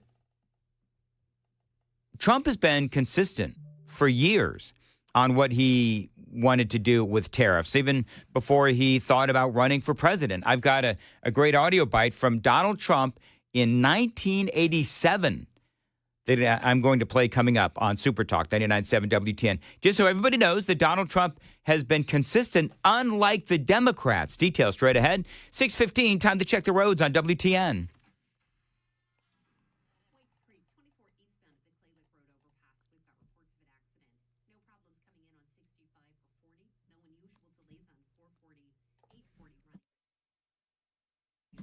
As far as your weather for your Friday, we've got storms possible tonight. 84 is going to be your high. Saturday, a high of 80 degrees and storms all day. Some of those could be severe. Sunday, a high of 58. Possible storms as well in the morning and into about 10, 11 o'clock, I think, is when all those storms finally go away. And by the way, we still have flooding, some flooding across Middle Tennessee as well. Appreciate you listening to Nashville's Morning News. So when you look at the Biden administration and the epic failures, have you noticed that the same media that was, relatively speaking, silent when we had a 9.3, 9.4, I think it went all the way up to 9.7% inflation rate, that same media that was excuse-making for the Biden administration, the same media that was trying to convince us that inflation was good, or they were completely ignoring Joe Biden's the reason why we had all of that inflation, which was Joe Biden's just complete and utter spending spree, among other things. And they completely ignored all of those things. Well, now they're all hand-wringing over Donald Trump and these tariffs. Oh, my gosh, it's going to be a tax. It's going to be a tax on the American people. You know what? It might be for the short term. We've never done this before. But you know what my question would be? So if you're really smart on the economy and you are somebody who is critical of Donald Trump for doing these tariffs, well, then my question would be this. We've lost all of these manufacturing jobs to China, to Vietnam, to all of these other countries. We are $37 trillion in debt. And so what would your suggestion be to fix our economy, to handle our debt? Because that's what Trump ultimately is trying to do. The ultimate goal of Donald Trump, just the bottom line, after all of this, is to make America stronger and to give you more money in your pocket at the end of the week from your paycheck. That's what Trump is trying to do. And so all of these people that are out there hand-wringing, pearl-clenching, oh, my God, these tariffs. Well, okay, so what is your suggestion then? Because what Trump is trying to do is he's trying to save money and raise income through these tariffs and try to have a more beneficial deal through negotiation with all of these different companies. And so the same media and the same financial analysts, my question would be, okay, so if Donald Trump is doing it wrong, then what would you suggest? I think that's a legit question, right? It's always easier to criticize. And that's what people have been doing with Donald Trump literally for years, obviously. It's always so easy to criticize, but then when you turn around and you ask them the question, okay, then what is your plan? You get crickets. We have gone down that pathway. We've seen closing factories. We've seen rising inflation. We've seen the cost of housing so high that most Americans can't afford to buy a home right now. President Trump is taking this economy in a different direction. He ran on that, he promised it, and now he's delivering. And yes, this is a big change. I'm not going to shy away from it, but we needed a big change, Lawrence. We cannot keep going down the Joe Biden globalist pathway where we have $2 trillion of peacetime debt and deficits. We have manufacturing disappearing. That is not working for Americans. We've got to take this country in a different direction. Yep, and I believe that J.D. Vance is right, and Donald Trump, way back in 1987, I believe this is, he's always been very consistent. This is what he said on Larry King. Well, it was very easy. I was tired, and I think a lot of people are tired of watching other countries ripping off the United States. This is a great country. They laugh at us. Behind our backs, they laugh at us because of our own stupidity. And the leaders, I mean, what we have a Persian Gulf situation. You saw what happened today. Billions and billions of dollars are being spent on getting oil for Japan, and they're not paying anything for it. Essentially, they're paying nothing for it. We have tankers going back and forth that our men are protecting, losing their lives. I mean, they're losing their lives, Larry. We're spending billions and billions on protection, and those tankers are going over to Japan. It's just preposterous. I watched the Kuwaiti oil minister the other day laughing as he was explaining how much money they intend to make with the Bridgeton, which has been a total disaster, the Bridgeton. And I said to myself, isn't that a shame? He's talking about how much money they're going to make, and here we are. He's smiling and laughing. Why don't we get some of it? Why is it that we're protecting? We have frogmen, we have helicopters, we have aircraft carriers, and all sorts of ships all over the Persian Gulf, so that this man and his little group can make a lot of money. I think it's ridiculous. I see, he has always been America first, and I love that. I really do.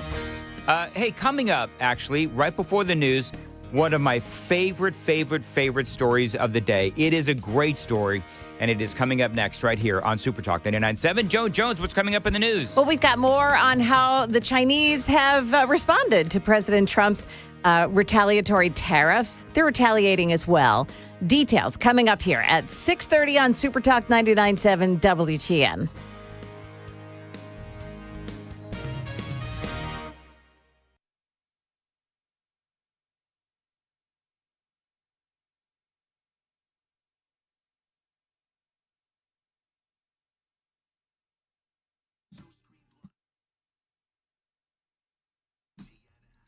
.621, Nashville's Morning News on WTN. Dan Mandis here.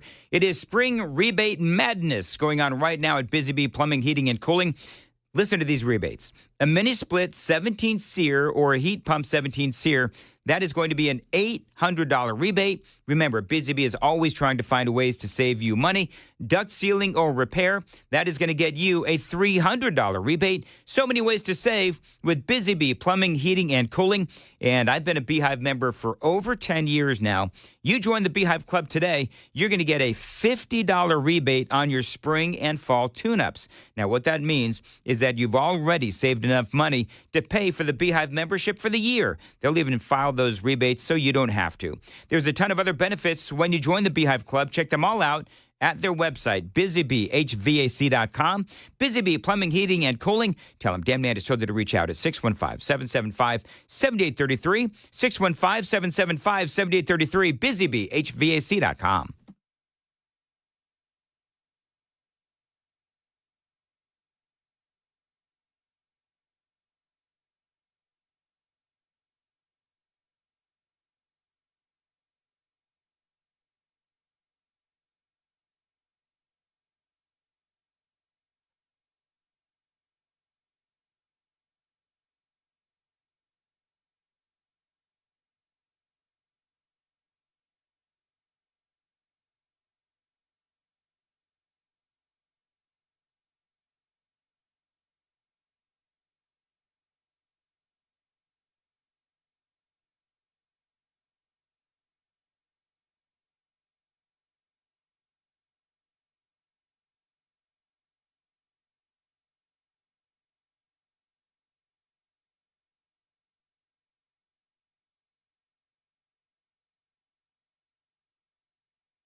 624 Nashville's Morning News on WTN. Dan Mandis here. I've been telling you for years about United Structural Systems, USS. They are experts in waterproofing, concrete leveling, and foundation repair. Now, waterproofing, especially relevant today, last couple of weeks, and especially into this weekend, where we are going to be getting a lot of rain on Saturday. Now, this is a great company. They've helped me several times with my home, and that is why I do proudly endorse United Structural Systems. Now, I am one of 30,000 satisfied customers. They've got a lot of folks that have worked with them, and yes, they've got great ratings. They've got great reviews. One guy on Google, he says that USS was highly professional. The crew was phenomenal from start to finish. They treated his home as if they were working on their own home. And he does give United Structural Systems 5 stars all the way. Now, they're not going to charge you for any unnecessary repairs, and you won't pay a dime until the work is done and you are a satisfied customer. Now, they can help you again with crawl space and basement waterproofing. Go down into your basement or your crawl space. If you see moisture, if you see water, you've got to call USS. 615-488-7855. 615-488-7855, USSTN.com.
$627. Nashville's Morning News on Super Talk 89.7 WTN. Good morning to your friends. Happy Friday. Hey, Joan. Oh, yes. So, China imposing their tariffs. Yeah. 34%. So, let the games begin. I myself have a message for China. You ready? Okay, I'm ready. 咬我吧 Yawaba. 咬我吧 Okay, what does it mean? You know what that means? No. That means bite me in Chinese. 咬我吧 Thank you. How very grown up of you. I know, right? That's all I'm saying. 咬我吧 Yawaba. All right, moving right along. 628 on Nashville's Morning News. All right, so we all know about the astronauts and how the astronauts that were stuck in space and they were, stranded by the Biden administration. Have you heard the story about how they literally thought that they were going to be stuck in space? Butch Wilmore, Mount Juliet's own Butch Wilmore tells it, where they were approaching the space station and their thrusters failed. And I've got, I don't know how many thrusters they have, but 4 of them failed. And so he had to connect with the space station manually. And to hear him say it, they were incredibly close to literally being lost in space. But one of the things that I love is that Butch Wilmore put his faith in God. Yes. And he is now giving interviews and doing talks about what got him through the last 280-something days. Listen. The Word of God continually infilling me. I need it. My pastors are the finest pastors on or off, in this case, the planet. And to tie in and to worship with my church family was vital. I mean, it's part of what makes me go. Life is our life, all of our lives are bound up in many things. for me, and it's faith in my Lord and Savior, Jesus Christ. Yeah, I mean, I love that he is out there and he's giving testimony. He says that his home churches are Providence Baptist Church in Pasadena, Texas, and Grace Baptist Church here in Mount Juliet. So what a great example that Butch Wilmore is setting for the kids in America. Yep, love it. It is 6:30 on Nashville's Morning News on Super Talk 99.7 WTN.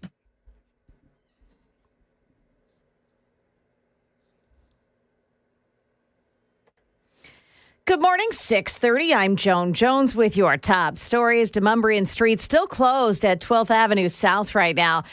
Crews are cleaning up a deadly crash between a cab and an SUV. WSMV's Joylyn Bukovac is on the scene. Witnesses, they tell police that they actually saw this dark-colored SUV that slammed into the restaurant over here. They say they saw them speeding down 12th Avenue South here before colliding, hitting that passenger side of that taxi there.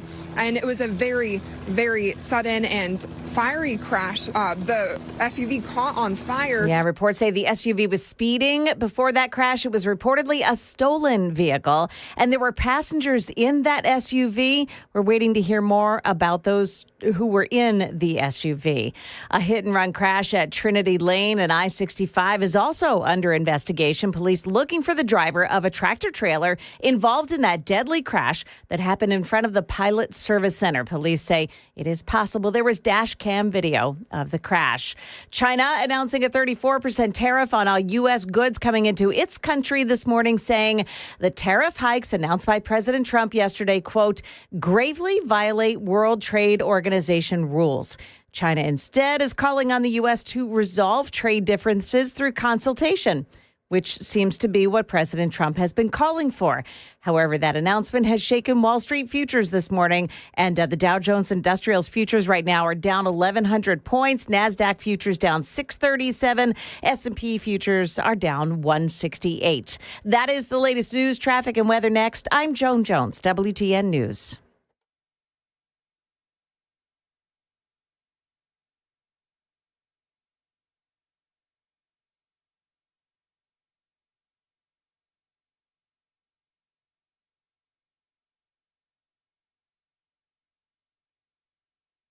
.632 Nashville's Morning News. Dan Mandis here. Avoid the stress of preparing to sell your home.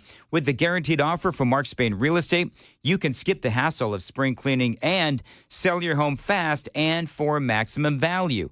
Dan Mandis here indeed, and don't worry about showings, open houses, or costly repairs. Mark Spain Real Estate's guaranteed offer allows you to bypass the market, receive an all-cash offer, and close within days. One of their satisfied clients, Tracy, said the guaranteed offer from Mark Spain Real Estate was fantastic. It could not have gone any better, and she says we received an offer higher than we were expecting. I wholeheartedly recommend Mark Spain Real Estate. You know, they've got over 12,500 five-star reviews. Just like Tracy's, you can trust Mark Spain Real Estate to sell your home fast with their guaranteed offer. Over the years, 30 years, they've got over 67,500 satisfied clients. So spring into action and sell your home with confidence with the guaranteed offer from Mark Spain Real Estate. There's no obligation. 855-299-SOLD, 855-299-SOLD. Find them online. It is markspain.com to get a guaranteed offer on your home today and start packing.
6:35, Nashville's Morning News on Super Talk 99.7. Dan Mandis here for my window company, Window Nation.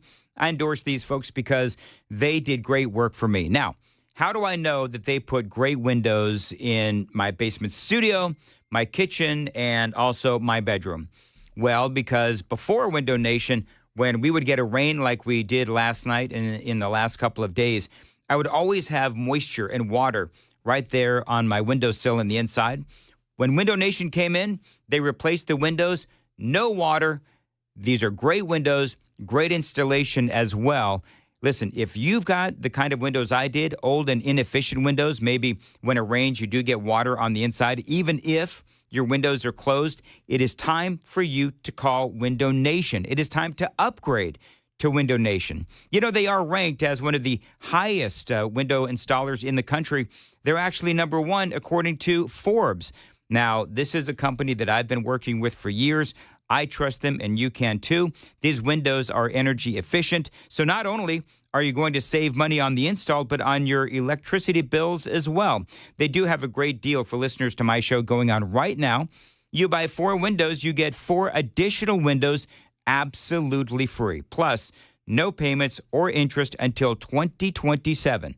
So don't forget that great deal. You buy 4 windows, you get 4 additional windows free, plus no payments or interest until 2027. 866-90-NATION is the phone number, 866-90-NATION, windownation.com.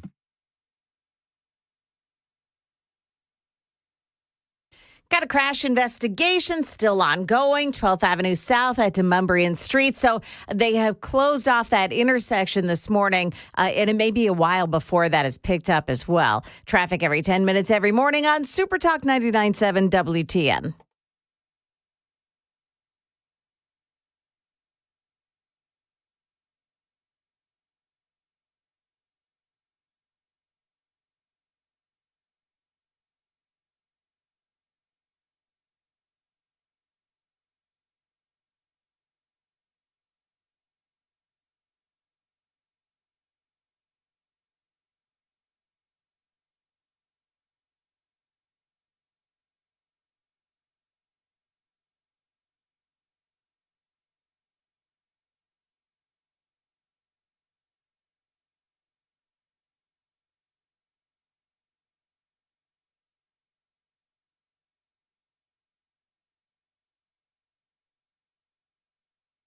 .637, Nashville's Morning News on Super Talk 99.7 WTN. Good morning to you, friends. Want to welcome on into the program Jonathan Fehee, of course, former acting director of ICE with Donald Trump's first term. Jonathan, always great to have you on. There's a couple of stories, immigration-related stories, that I do want to get to. One, but the overarching theme is this, the demonization of ICE. So Tom Homan is getting, of course, borders are, he's getting absolutely blasted in the media. The headline is that ICE went in and raided a farm where there was a mom and 3 kids, threw them behind bars, and they're going to deport them, right? That is what Kathy Hochul, this was in New York, in upstate New York. The governor for the state of New York is saying that this is, a horrible thing to do, and ICE needs to be held accountable. How dare you arrest a mother and 3 kids who are illegal aliens? Well, Tom Homan, and I'll play the audio perhaps in the next hour, but just to cut to the chase, Tom Homan says this was actually an investigation because another person living on the farm had child porn. And so when ICE came in, when the authorities came in, they found not only the dude with the child porn, but also this mom and her 3 kids who may have been involved somehow, perhaps even victims of this other guy. So there's an investigation that is going on. But the difference between the narrative and the facts of the case, Jonathan, is what I want to talk to you about, because none of the mainstream media reporting that there is a possibility that these kids were the victims of this other guy who was engaged in child porn. All they're reporting is that Tom Homan and ICE came in and arrested these 3 kids and the mom at gunpoint, threw them in handcuffs, and out they go. I mean, it's a completely different scenario than what's actually being reported. Right. And it's such a common theme with the Democrats and with the media to always, their first instinct is to demonize ICE and to demonize ICE agents. And whenever you see one of these stories, whether it's this one or remember the Border Patrol agents supposedly whipping the migrants because they were, for racist motivations, whenever you see one of these, the first thing you should assume is it's either 100% false or mostly false, because they're looking to create a story so ICE stops deporting people. So their whole goal is to keep as many illegal immigrants in the country as possible. So they're looking for these stories, and they're gonna promote false stories or semi-false stories. And remember, Kathy Hochul, if she really cares about people, she could end her sanctuary policies. She says things like she wants to get rid of the criminals, but not the families, like this innocent family. But in fact, they don't want to get rid of the criminals. They have sanctuary policies that keep the criminals in this country. And as you know, and your listeners know, Laken Riley was murdered, and her murderer had been arrested in New York and was released because of their sanctuary policies. So she would be alive today if it wasn't for New York City's policies that were fully supported by her. So it really is amazing. And the Democratic Party is so awful on this issue. I mean, the other thing that just came to mind, remember Kamala Harris comparing ICE agents to KKK members. Oh, yes. I mean, that's how bad they are. Their first instinct is demonize law enforcement, demonize ICE. And when the full story gets out, whatever it may be, my guess is that gets about 1/10 or even less of the coverage. So then the American public will only know that first story that came out rather than the full story, which is really the intention all along. I do wonder, and we always talk about the leftist, mainstream media and so forth. And I guess part of my question would be, because you've been doing this, I mean, you've been commentating on issues for a long time, and of course, you used to work in the Trump administration. But I guess the question is, why does the media have such a stake in illegal immigration? I really don't know, other than it's just simply, they're sort of really an arm of the Democratic Party, and they believe, and the Democratic Party believes, and certainly believed before the 2024 election, that massive illegal immigration will help them succeed because they think the majority of these illegal immigrants will eventually vote Democrat, and that's why they're always pushing as hard as they can to make them citizens as soon as possible, and also restrict or not have any restrictions on people voting, so that if somehow they just maybe wanted to vote, there's nothing that will prevent them from voting. So I think the mainstream media is part and parcel of the Democratic Party, and they think this benefits them. So they are always going to promote it. I remember the stories, they stopped doing them because it became so ridiculous, but they would always do these stories about illegal alien becoming a valedictorian and going on to Yale or something like that. They would always try to promote those types of stories, and but they never mention illegal alien when a horrible crime's committed. When it's a horrible crime, it's simply a Maryland man or a Michigan man, and it's just so funny how the media is just so dishonest and misleading on this issue. Jonathan Fehee joins us on Super Talk 99.7 WTN. I also want to ask you about this story because this is really interesting, and it plays along the same line as the demonization of ICE and Donald Trump's immigration policies, where in Boston, not surprising, in Boston, a judge has actually found an ICE agent in contempt of court after they detained an illegal immigration there when this guy was in court. And so instead of, finding or hearing the case against the illegal alien in this case, the judge actually dismissed the case against the illegal alien and goes after the ICE agent and charges him with contempt of court. It is amazing. So we're going to talk about that story straight ahead, 6:45. I'm also going to ask you, Jonathan, another question, which is, bottom line, has Donald Trump fixed the illegal immigration problem? So those are two things we're going to talk about coming up next. It is 6:45. Time to check the roads on WTN.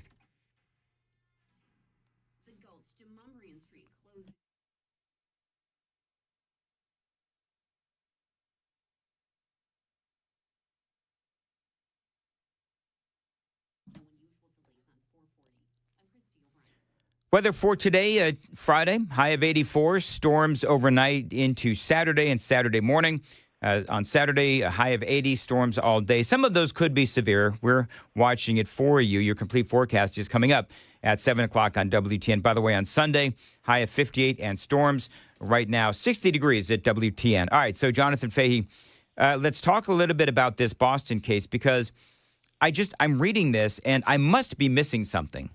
So this guy, Wilson Martrell LeBron, appeared in court yesterday, and it was the first day of his trial on charges that he provided false information on a license application, and ICE agents detained him as he was leaving, and the judge decided that he would dismiss the criminal case against the guy and then turns around and holds the ICE agent in contempt. What? Yeah, this is pretty amazing because it's like these ICE agents arrested this guy apparently in the courthouse, which is a safe place to arrest people. And the only reason they had to do that is because, as you know, Boston's a sanctuary city like we just talked about. So instead of doing what they should have done, which is kept this guy locked up under an ICE detainer and waiting until after his trial and releasing him to ICE or after his sentencing, they won't do that. So the ICE agent, the only place they could go to get this guy is go to the courthouse. And this idea they should have to wait around to the end of the trial to perform their duties is absolutely ridiculous. So it's just very funny how the judge is more concerned with this defendant getting to stay in the country, apparently, because it's like, why do you care if if he gets his trial or not, if he's going to be removed? It's not like an overly significant case, and they dismissed it anyway. So the defendant in that case ended up totally fine. But here's the problem. They can't do it. There's, under the supremacy clause of the Constitution, there's something called, supremacy clause immunity or federal officer immunity, that if federal agents are acting in their official capacities and doing something within the general duties of their jobs, like arresting people as an ICE agent, they cannot be prosecuted by state officials, judges, or prosecutors. So this judge is ultimately going to lose this, and you think he should actually read the Constitution. He may not be happy about what they did and how it affected his court, but he really can't do this. And the whole purpose of the Supremacy Clause is so federal agents, or with respect to this, so federal agents can do their jobs and not have some state official that's adverse to the federal government locking up a bunch of federal agents that are out there doing their jobs. A lot of this was, stems from things back in Reconstruction or during Prohibition and things like that, where, the state might have been adverse to the federal government on certain things like they are here. So there's a really good reason for this, and the state is ultimately going to lose. It's surprising that they don't really understand something that's kind of basic law, that they can't do this, but they just want to make a show of it. And they put illegal aliens who commit crimes ahead of their own citizens and ahead of law enforcement. It's truly stunning that they do that, because if the ICE agents cannot arrest people in a courthouse or in a jail, two of the safest places to arrest people because they don't have weapons, they are at greater danger. The community is at greater danger. But these judges, these local prosecutors, don't care because the Democratic Party again wants illegal aliens, illegal immigration at all costs, and they'll even threaten to arrest federal agents to advance that cause. Well, and the problem we have, of course, is just expanding that, is we have all of these judges that believe that they have more power than the president of the United States. You're an attorney, I'm not, and you watch these things more closely than I do. But there's a lot of people that are asking. I actually saw a meme where it said that Donald Trump was going to resign the presidency so that he could become a district court judge so that he could have more power than the presidency. In your opinion, are these judges, just real quick, are these judges way out of bounds in overruling what the president's policy is? I think as a general matter, yes.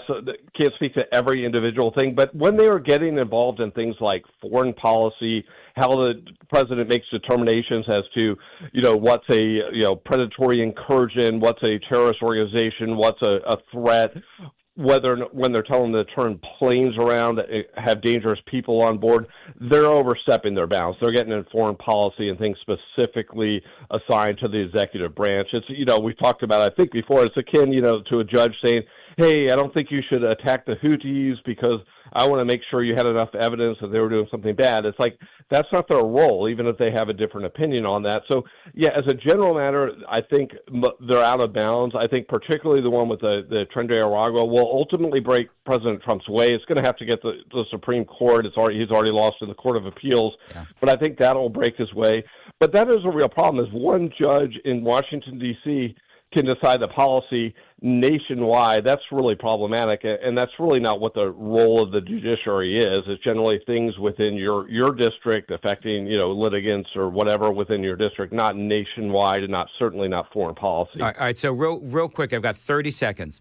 Has Donald Trump solved the illegal immigration problem?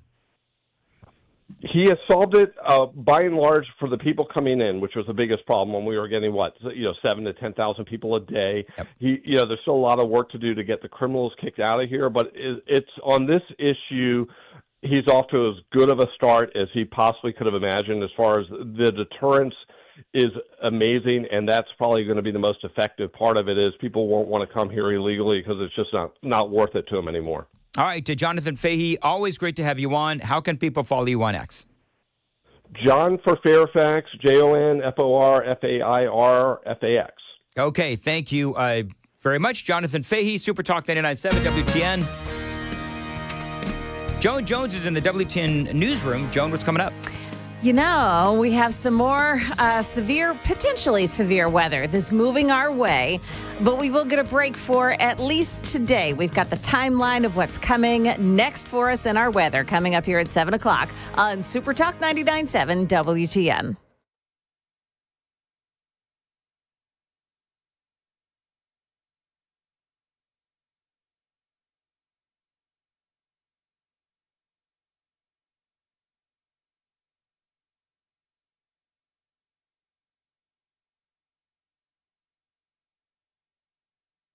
Dan Mandis here for a Friday. Can you take the power of your home internet almost anywhere? Well, with Xfinity, you can. Do more of what you love in the places you go the most with internet and mobile together. Xfinity has built a network that's 99.99% reliable. Plus, Xfinity Mobile has Wi-Fi Power Boost, giving you the ultra-fast Wi-Fi at home and on the go. Get the same reliable network in the places you need it most, like at the coffee shop, in line at the grocery store, or at the game. All to power more of what you love, whether you're a gamer, streamer, or working from home. Now through April 17th, get 300 megabit Xfinity Internet and one unlimited mobile line together for $30 a month for 1 year with no annual contract, and save $1,000 in your first year over Verizon and AT&T. Plus, ask us how to get a free premium 5G phone. Find them online, Xfinity.com, call 1-800-XFINITY, or visit a store today. Requires paperless billing and auto pay with stored bank account. Restrictions apply. Equipment taxes and fees extra. After promo, regular rates apply. Actual speeds vary. Savings compared to Verizon 5G Internet plus one unlimited welcome line and AT&T Internet 300 plus one unlimited starter SL line. Xfinity Internet. Reduced speeds after 30 gigabits of usage per line. Data thresholds and actual savings vary.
So we spoke with Jonathan Fehee very briefly on this story out of upper state New York. And this actually happens to be near his home, apparently. But there's all this outrage. You know, we've been very weather focused the last couple of days. So this is the first time I'm relating this story to you. But a mom and her 3 kids arrested by ICE, illegal aliens. And so you've got all of these people that are screaming that ICE went in, you know, these horrible ICE agents, jackbooted thugs and all this, taking an innocent mom and her 3 kids. And so people have been attacking Holman left and right. And one of the things that he says is, look, number one, I don't know every single person or case that ICE is working on. That's number one. But number two, here's what I do know about this case. Well, here's what people need to know. A criminal search warrant was served on that farm regarding a sexual predator investigation, a child porn investigation. Officers went in there under the guise of the curtilage of the search warrant, so they went in there properly. It was lawful entry, and they found people in the country illegally. And I understand it was a mother and some children. Right, and the point is, you've got all these people that, number one, are saying that there was no warrant and this whole thing was illegal. It was actually not illegal. There's all this hysteria from Governor Kathy Hochul and others saying that the family has been separated, the kids are terrified, this whole thing is wholly unfair. Well, they were looking for a South African national named Marcel Meyer, and he was charged with possessing images of child sexual abuse. And then again, they found a whole bunch of illegal aliens as well working on this farm, and people are screaming about ICE's actions. And Tom Homan says, not so fast. Here's what people need to understand. During an investigation like that, we have to ensure that any children within that area are safe. There's a process during these investigations where could that family be a material witness in this horrendous crime? Can they provide information and evidence in this crime? Were they victimized within this crime? So the due diligence was done. First of all, the family is not in a jail. They're in a family residential center. It's an open air campus. So the investigators are doing their due diligence. Yep. The victim witness specialists are reviewing the safety and security of the children. All right, so there you go. The kids and the mom, they're trying to figure out what to do. They're trying to figure out if they're actually victims or somehow involved in this situation. You come to America illegally, and that's what happens. It is 7 o'clock on Super Talk 99.7 WTN.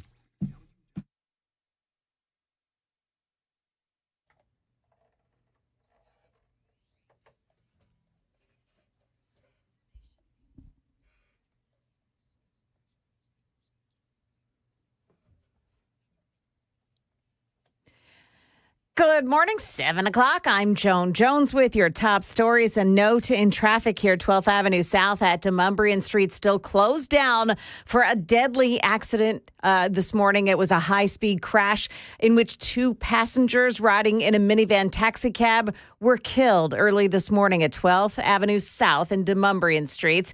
That intersection still closed off. One of the 2 cars crashed through the front windows of the Del Frisco's. Witnesses on the scene said that there were passengers in the car that ended up inside the building, but it's not clear where those passengers are right now.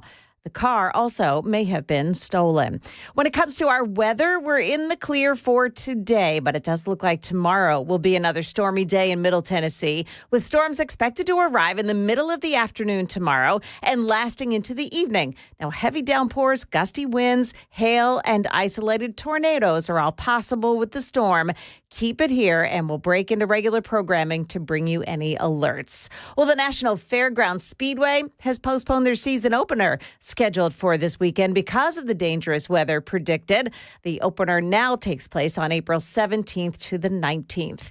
President Trump yesterday fired National Security Agency Director General Timothy Hawk, along with his deputy director, in what's being called the biggest shakeup since Trump returned to the White House. Here's ABC's Nicole D'Antonio. General Timothy Hawk has also been removed as head of U.S. cybersecurity at the Pentagon.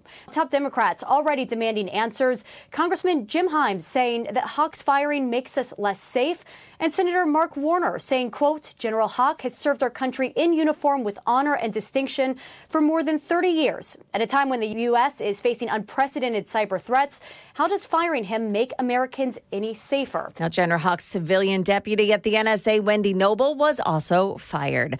Market numbers brought to you by Beacon Capital Management. Online at beaconcm.com. President Trump's tariffs sending shockwaves through the markets. Stocks had their biggest one-day loss in 5 years yesterday, with more than $3 trillion in value wiped out.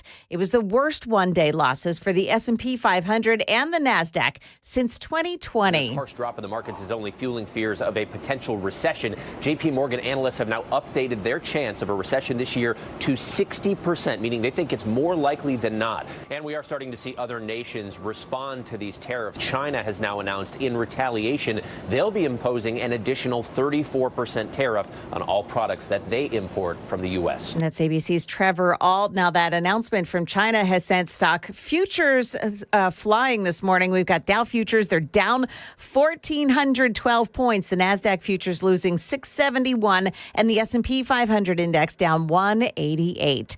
That's the latest news. Traffic and weather are next. I'm Joan Jones, WTN News.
Well, that crash investigation scene at 12th and Demumbrian Streets, that's still ongoing this morning. So traffic in both directions between 11th and 12th on Demumbrian, it's closed down. We do have a crash as well on 40 eastbound lane, Stewart Ferry Pike, and another crash in West Mead on Post Road near Bell Post Road. Traffic every 10 minutes every morning on Super Talk 99.7 WTN.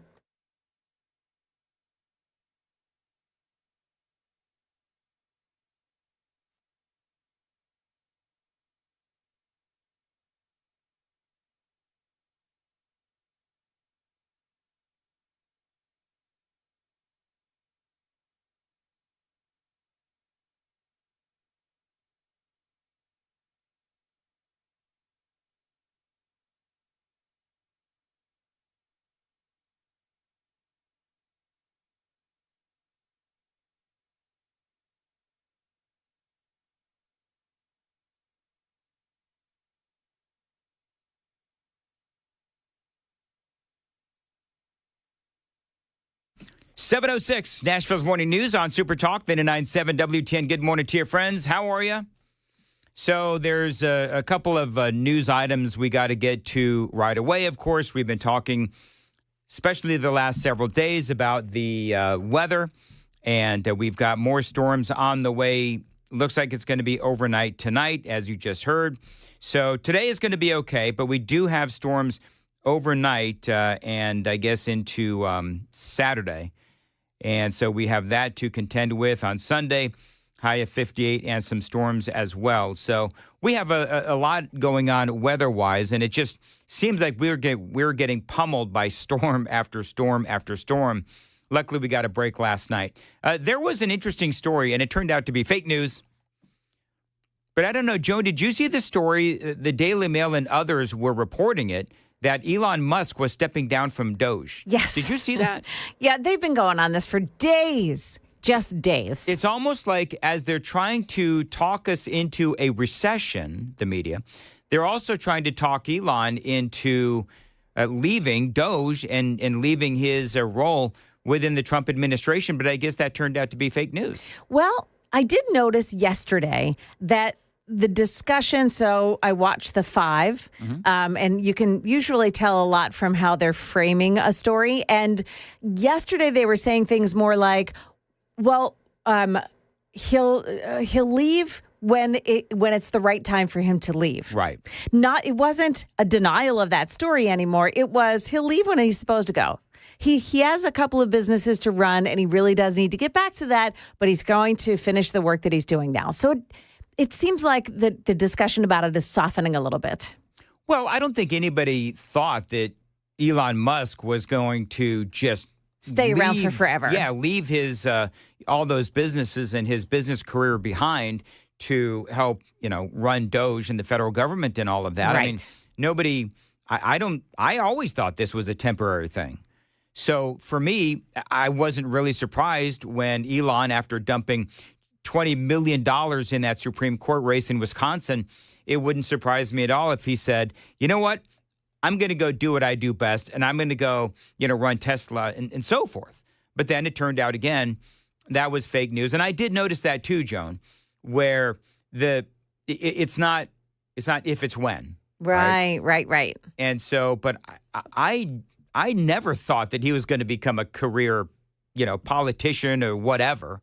I always knew this was a temporary thing. So you do have a lot of folks right now that are sort of on Elon watch to see how long he's going to go. What I did find interesting is that apparently, and I didn't see this for myself, but two of the stories that I read was that Tesla stock had shot up at the thought of Elon going back to focus on Tesla. Yeah. So I don't know. Here's the deal, is that number one, clearly Elon Musk is doing a great job. That, to me, I believe that he is. They have found a lot of things wrong with our federal government.